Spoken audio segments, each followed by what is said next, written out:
Salut à tous et soyez la bienvenue dans cette vidéo. Aujourd'hui, nous allons juste corriger le challenge numéro 10 organisé par le GMC niveau lycée. Donc, correction du challenge,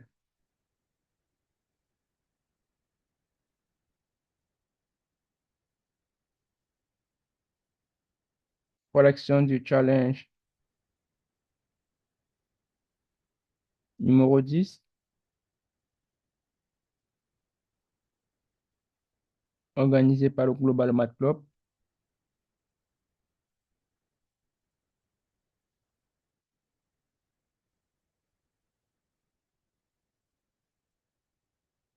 niveau lycée.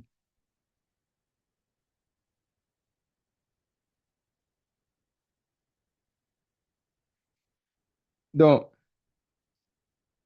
c'est un exercice de deux questions que nous allons répondre rapidement. Donc, dans l'exercice, on désigne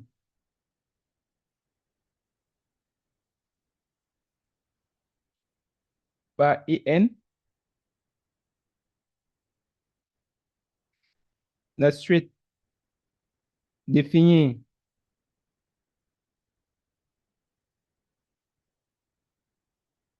pour tout n supérieur à 1 par IN est égal à l'intégrale de 0 à 1 de Fn de x dx, où Fn de x est égal à la suite des fonctions x puissance n exponentielle moins x. Donc, de façon géométrique, IN représente les de la courbe représentative de la fonction de Fn dans l'intervalle 0, 1. Par ailleurs, on note Cn, la courbe représentative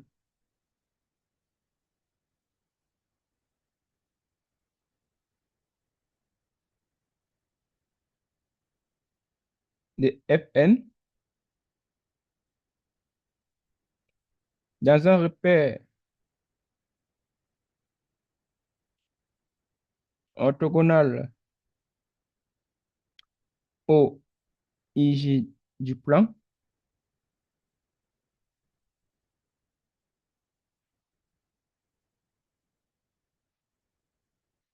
Et sur le graphe que je vais vous présenter, donc je vais introduire le graphe. Sur le graphique que vous avez sûrement vu euh, sur l'épreuve, on note C1, C3, C10, C20, C30, les différentes courbes représentatives de F pour les différentes valeurs de N. Donc N égale à 1, 2, 3, 10, 20, 30. Et vous allez constater que au fur et à mesure que N augmente, nous allons constater que IN décroît. En réalité, IN, quelle est de la courbe représentative de F dans l'intervalle 0, 1. Donc, vous allez voir que lorsque n égale à 1, I1 est plus petit, est plus grand que I2, est plus grand que I3, est plus grand que I10, est plus grand que I30. Donc, vous allez voir que lorsque n tend vers l'infini, l'intégrale est égale à 0. Donc, pour une forte valeur ou bien pour une grande valeur de n, nous n'avons presque rien. Donc, si je prends cette courbe,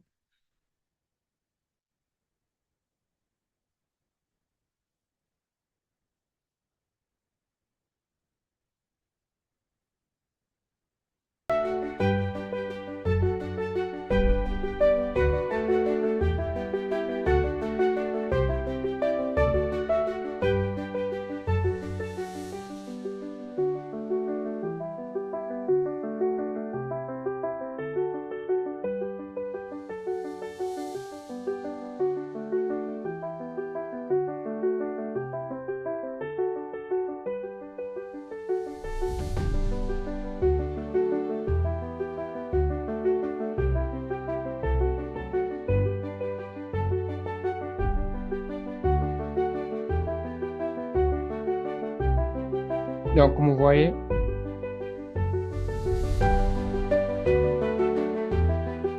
on va bien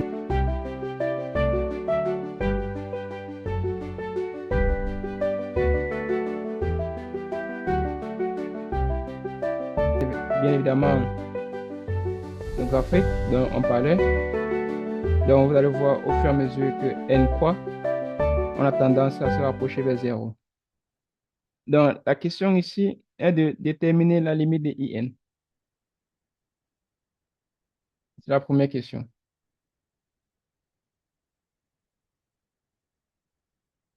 Déterminant la limite de IN lorsque n tend vers plus l'infini. Et c'est un challenge, ce qui signifie que nous devons être précis le plus possible. Et la première des choses, c'est que nous allons d'abord démontrer que cette limite existe avant de la calculer. Donc, si par exemple, je prends IN plus 1, donc je vais m'intéresser premièrement à la monotonie de cette suite. Car on sait qu'il y a un théorème qui dit si une suite est croissante et majorée, ça signifie qu'elle converge. Et si une suite converge, ça signifie que sa limite existe. Si une suite est décroissante et minorée, ça signifie que cette suite converge. Et si une suite converge, ça signifie que sa limite existe. Donc, première des choses que vous allez constater, on sait que Fn de x, qui est défini par x à la puissance n exponentielle moins x, est supérieur ou égal à 0 pour tout x dans l'intervalle 0, 1. Car exponentielle de x est positif.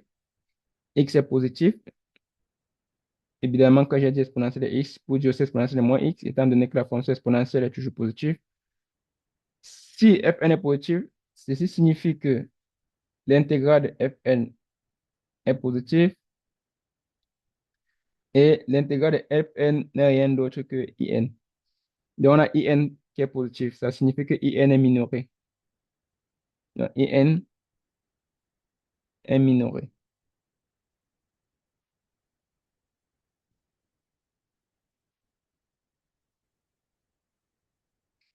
Qu'en est-il de la monotonie de la suite In? In plus 1 est égal à quoi? De l'intégrale de 0 à 1 de x à la puissance n plus 1 fois exponentielle de moins x de x.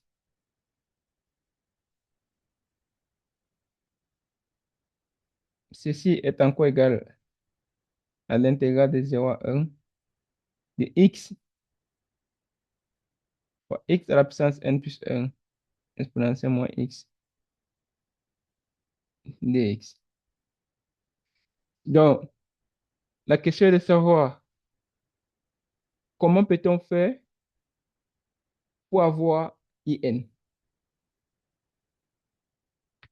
Est-ce qu'on peut faire une intégration par partie? Oui. Est-ce qu'on peut faire une intégration par partie avec IN plus 1 ou avec IN? C'est ça la question. On sait que IN est également égal à quoi? À l'intégrale de 0 à 1 de x à la puissance n exponentielle moins x dx. Si on prend, si on fait l'intégration par partie sur xn, on prend par exemple u de x est égal à exponentielle moins x. Désolé, ici c'est... Et on prend v de x, v' de x est égal à x puissance n.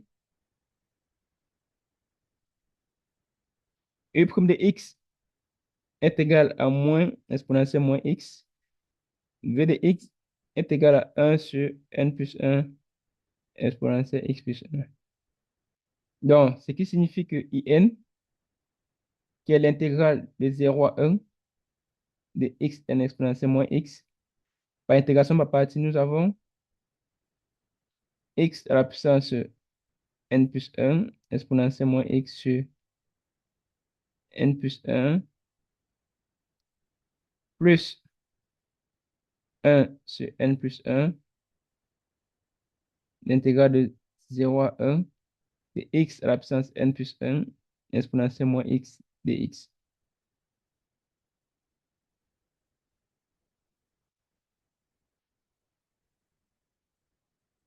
Donc, qu'est-ce que nous avons? Nous avons in qui est égal à quoi? Si on remplace ici par 1, on aura bien évidemment exponentielle moins 1 sur n plus 1. Et ici, on aura 1 sur n plus 1 fois in plus 1.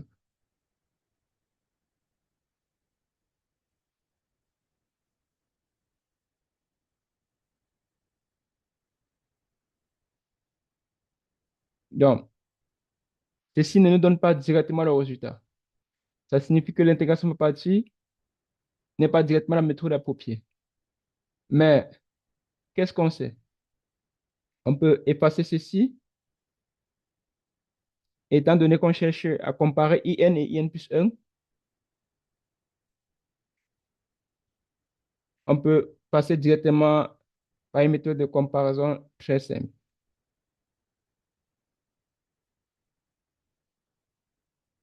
On sait que x est dans l'intervalle 0,1, ce qui signifie que x à la puissance n plus 1 est plus petit que x à la puissance n. Et on sait que la fonction exponentielle moins x est positive, ce qui signifie que si on multiplie les deux membres de l'inégalité par exponentielle moins x, on a le résultat. Donc, c'est ce que nous avons. Donc, l'intégration par partie ne marchait pas. Donc, ce qui signifie maintenant qu'on doit utiliser notre méthode. On sait que pour tout x dans l'intervalle 0,1, x à la puissance n plus 1 est plus petit que x à la puissance n. En multipliant les deux membres de l'inégalité par exponentielle moins x, ça fait x à la puissance n plus 1 fois exponentielle moins x est inférieur à x à la puissance n fois exponentielle moins x, étant donné qu'exponentielle moins x est positif. Maintenant, si on intègre les deux membres de l'inégalité, l'intégrale de 0 à 1 de x à la puissance n plus 1 exponentielle moins x dx est plus petit que l'intégrale de 0 à 1 de x à la puissance n exponentielle moins x dx. Et on constate que ceci, c'est in plus 1 qui est plus petit que in. Donc,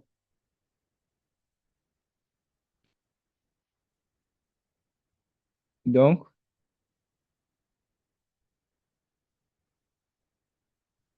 la suite in est décroissante.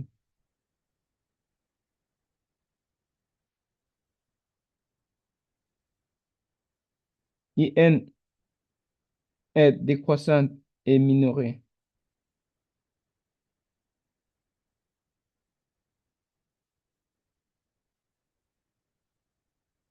Donc, in converge.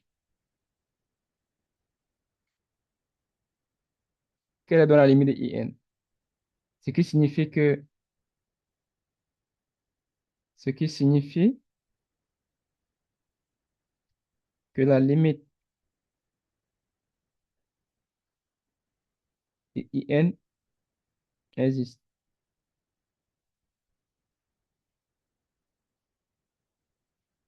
Quelle est donc la limite de in? Voici in. Déterminons la limite de in, étant donné qu'elle existe. Techniquement, qu'est-ce qu'on sait? On sait que x est dans l'intervalle 0, ce qui signifie que x à la puissance n est également dans l'intervalle 0, 1. Si on multiplie, pardon, ce qui signifie que moins 1, moins x est dans l'intervalle moins un zéro. Ce qui signifie qu'exponentielle moins x est dans l'intervalle exponentielle moins un. Étant donné qu'on compose chaque membre de l'inégalité par la fonction exponentielle et à gauche, on a exponentielle moins un, à droite, on a exponentielle 0 qui est 1. Si on multiplie tous les deux membres par x à la puissance n, et on a exponentielle moins un, x à la puissance n plus petit que exponentielle moins x à la puissance n plus petit que x à la puissance n. Et si on intègre de 0 à 1,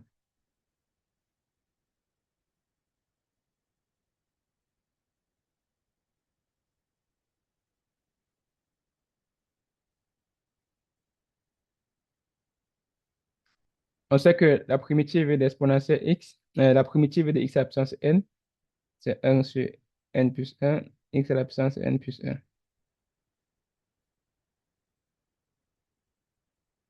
On sait que ceci, c'est in. On sait que ceci, c'est 1 sur n à la puissance 1 sur n à la puissance 1 sur n plus 1, c'est la puissance n plus 1, de 0 à 1. Et on a exponentielle moins x sur n plus 1, plus petit que in, plus petit que 1 sur n plus 1. Et en passant la limite,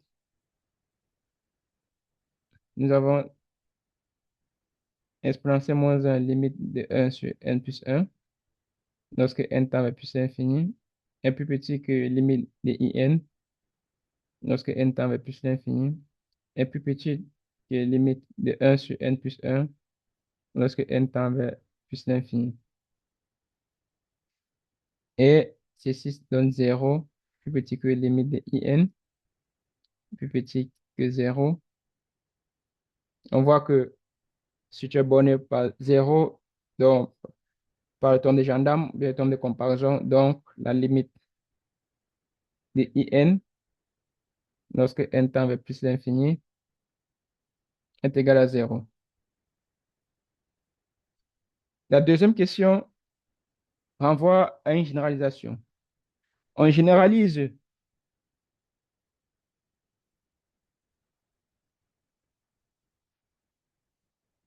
en introduisant un paramètre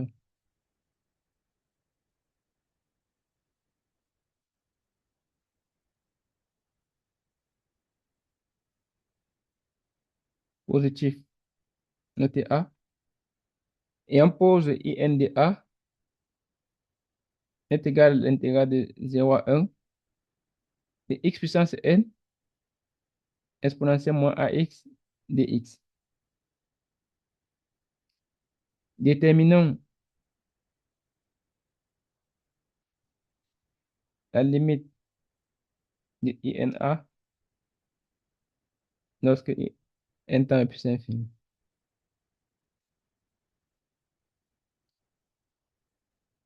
Par le même procédé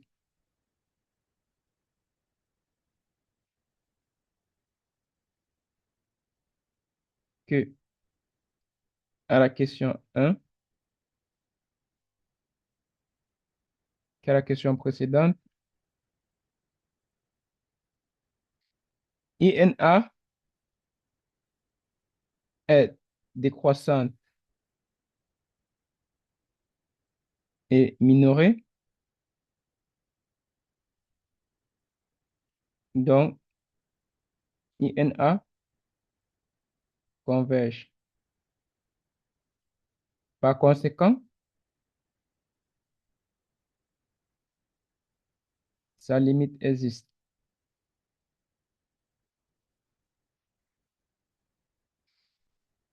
Quelle est donc la limite de ina? Nous allons suivre le même procédé exactement que la question, que la question précédente. On sait que x est dans l'intervalle 0, 1. En multipliant de chaque côté par moins a, on a moins a là, on a moins a, on a 0. En passant exponentielle, on a exponentielle moins a, exponentielle moins ax, on a 1. Et vous connaissez le reste en multipliant par x puissance n Et en intégrant, nous avons exponentielle moins a sur n plus 1, dans l'intégrant dans l'intervalle 0, 1, plus petit que INA, plus petit que 1 sur n plus 1. Et en passant la limite des deux côtés, on a 0, plus petit que la limite de INA, plus petit que 0. Donc, la limite de INA, lorsque n tend vers plus l'infini, est égale à 0. Donc, nous arrivons au terme de cette vidéo et je vous remercie d'avoir suivi cela et préparez-vous pour le dernier challenge de l'année, le challenge 11. Je vous remercie et à bientôt.